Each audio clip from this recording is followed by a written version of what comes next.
Alright guys, we're back with another technical video. Today I'll be going through your question, answering it, and hopefully you find your solution that you need. Guys, remember to stay just a little bit crazy like me, and hopefully you get to that resolution. Now, let's continue on to the video.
And that's it guys. I hope the video helped find that resolution you were looking for.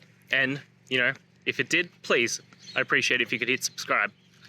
Until next time guys, that you need more technical help, I hope you have a good one. Cheers.